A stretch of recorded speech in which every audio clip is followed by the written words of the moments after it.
My name is Brian Widener. I'm a former neo-Nazi skinhead. Not only did God change me physically, he also brought love into a world of hate and violence. When my relative introduced me to being a skinhead, I was 14. We were called Soldiers of the New Reich. I was beaten up a lot just because I was a skinhead, and it was a predominantly Mexican area of town. So violence was a very, very common thing, and you either get hard or you die. And that's it. Brian Widener came from a broken home. Raised by an alcoholic grandmother, he learned from an early age that he had to take care of himself. So I learned how to hate. I started getting tattooed at about 14, 15. The tattoo thing was just to signify the whole tough guy look. Oh, I got swastikas and stuff when I was like 16, 17. I got them more for shock value because I really didn't understand the politics behind them. I just knew that they got me in fist fights quite often, so that was why I put them on my body. And after that, that's when I decided, well, I should probably know what they're about, and that's when I started libraries and studying on them and this and that. That's when I started getting into the politics of everything. Before it was just to piss people off, honestly.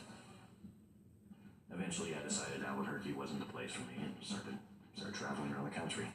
I met my first Hammerskin out in Indiana. They're known for being the most notorious, the most violent, the biggest, the baddest, the elite, basically. And when I met these guys, that's what I wanted to be.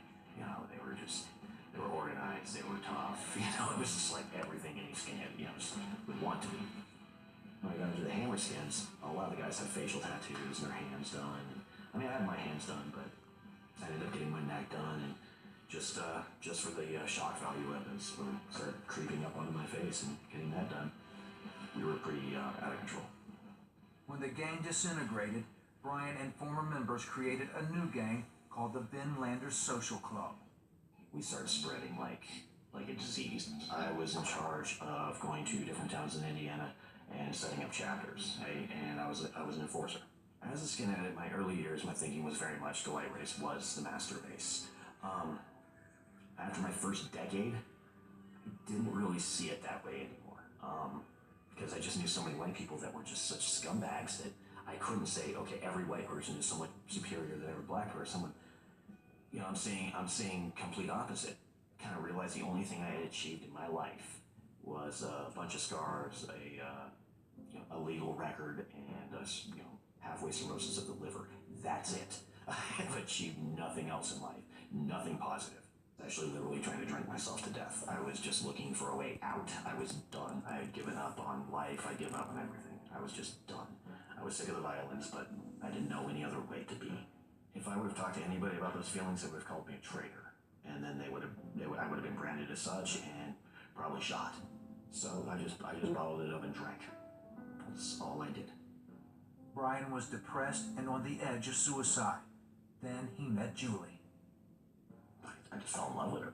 After we got married, my former gang got real jealous of the fact I got married and moved 10 hours away because I was no longer available for their business. I started to start working full time constantly to put food on the table.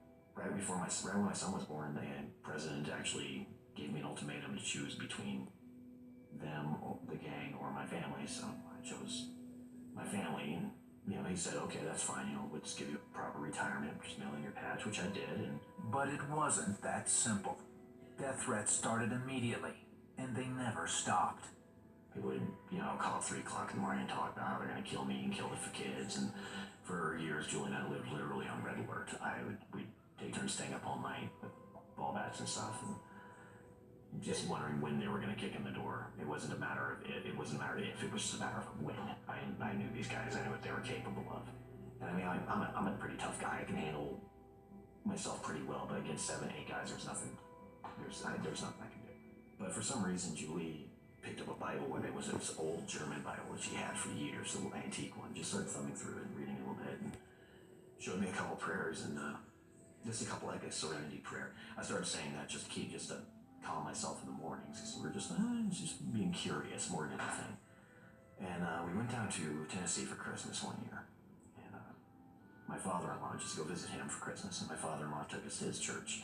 It's a Southern Baptist church out there, and something happened. But the thing was, Julie felt the same thing, and I think it was almost at the same time. I don't know for sure, but she looked at me. She was like, "Did you feel that?" I was like, "Yeah, we got to do something."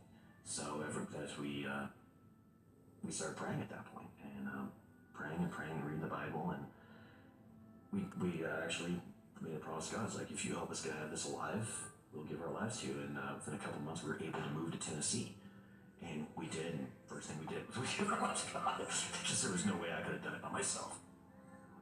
Once I was able to accept Jesus in my life, I was able to actually smile again. I was able to enjoy a day. I was able to be polite and be happy. I was able to enjoy my children. I was able to just enjoy things, and he did that. When he filled me, it filled. It patched the hole that was always leaking, and I mean, it's been amazing. It's been absolutely amazing.